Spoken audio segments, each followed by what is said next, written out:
Welcome to the Wonderland Stories. Hello प्यारे बच्चों, तैयार हो जाओ एक प्यारी कहानी के लिए जिसका नाम है धोखेबाजी का अंजाम। एक रोशन खुशबाश वादी में जहाँ दरख्त नाचते और सूरज चमकता था, एक मेहरबान चरवाहा लड़का अपनी नरम सफ़ेद भेड़ों का ख्याल रखता था। लेकिन थोड़ी दूर जंगल के साए में एक चालाक भेड़िया छुपा बैठा था, जिसके बालों भरे दिमाग में एक तरकीब पक रही थी। आओ दबे पांव इस कहानी में चलें और देखें कि जब कोई ज्यादा बहरूप भरता है तो क्या होता है। सुबह चरवाहा लड़का अपनी भेड़ों को मैदान में ले जाता, जहां वो घास चरती और धूप में मजे से खेलती थी। लड़के ने भूरा सा कुर्ता पहना होता, एक लंबी लाठी उठाए होता और हवा जब उसके बालों को हिलाती तो वो मुस्कुरा देता। पास ही दरख्तों के पीछे चालाक भेड़िया झांक रहा था, उसके दुम जोश से हिल रही थी। काश मैं भेड़ बन सकता, उसने मुस्कुराते हुए कहा। एक दिन दोपहर को भेड़िए की तेज आंखों ने एक दिलचस्प चीज देखी, एक शाख पर उलझा हुआ कुछ ऊन जो शायद किसी लापरवाह भेड़ से गिरा था। आहा, भेड़िया बोला, यही है हल। उसने और ऊन इकट्ठी की, लकड़ियों और बैलों से उसे जोड़ा और अपने गिर्द लपेट लिया।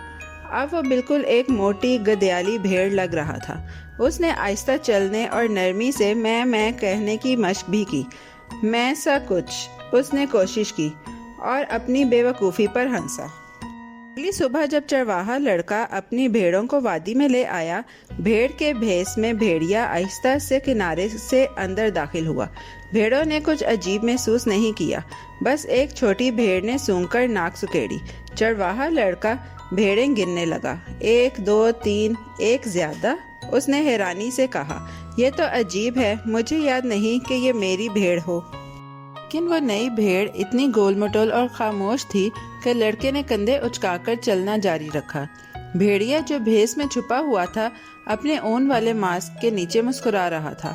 ये तो बिल्कुल काम कर रहा है, उसने सोचा, असली भेड़ों के साथ चलते हुए। बस थोड़ा इंतजार और फिर मजे की दावत। लेकिन भेड़ बनना आसान नहीं था।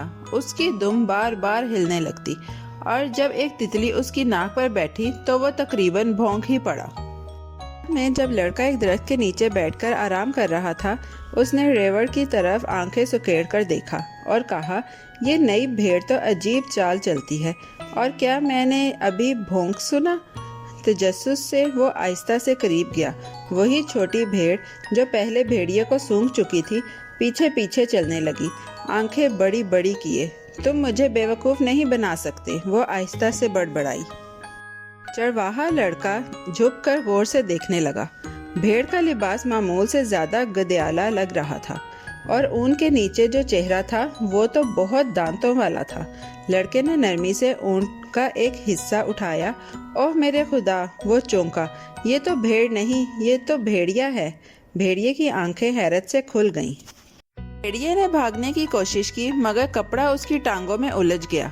आई, वो चीखा और गुलदाउदी के फूलों में जा गिरा। लड़का आहिस्ता से हंसा और बोला, अरे बेवकूफ भेड़िए, तुम्हारा भेष शायद चालाक हो लेकिन आरामदेह नहीं है। सारी भेड़ें जमा हो गईं, दिलचस्पी से हंसती और मैं करती देखने लगी। मेरा इरादा किसी को नुकसान देने का नहीं था, भेड़िया बड़बड़ाया। मैं बस कुछ नया आजमाना चाहता था। लड़का नरमी से मुस्कुराया, नया सीखना ठीक है, लेकिन झूठ बोलकर किसी और बनने की कोशिश मुसीबत में ला सकती है। भेड़िया सर हिलाता हुआ नाक से एक पत्ता हटाते हुए थोड़ा सा समझदार महसूस करने लगा। चरवाहे ने भेड़िए को उलझी हुई ऊन से निकालने में मदद की और उसे एक ताज़ा सेब दिया। शायद अगली बार छुपने की बजाय बस मदद मांग लेना, उसने नरमी से कहा। भेड़िए ने सेब चबाया और दुम आहिस्ता हिलाते हुए मुस्कुराया। शायद मैं यही करूँगा, उसने आहिस्ता से कहा। उस दिन के बाद भेड़िया वादी में मददगार बन गया। वो दूर से रेवड़ की रखवाली करता और कभी दोबारा बहरूप न भरा। भेड़ों को उस वक्त ज्यादा अच्छा लगने लगा जब वो बिल्कुल अपनी असली हालत में होता, और वो छोटी भेड़ जिसने उसे सूंघा था, उसने भेड़िए को फूलों का ताज पहनाया और उसे दोस्त फ्लफी का नाम दे दिया। प्यारे बच्चों, यूं एक चालाक तरकीब एक मीठी दोस्ती में बदल गई। بھیڑیے نے سیکھا کہ اپنا سچا روپ سب سے بہتر ہوتا ہے، اور چرواہے نے ہمیں دکھایا کہ نرمی اور سمجھداری ایک شاندار جوڑی ہے۔ اور یاد رکھو، بہادر دل اور پیارے الفاظ دنیا کو بہتر بناتے ہیں، ایک اون والی مہم کے ساتھ۔ پیارے بچوں، کیسی لگی آپ کو یہ کہانی؟ ایسی ہی مزیدار کہانیاں سننے کے لیے ہمارے چینل کو لائک، سبسکرائب اور شیئر کرنا مت بھولیے گا۔ Bye bye.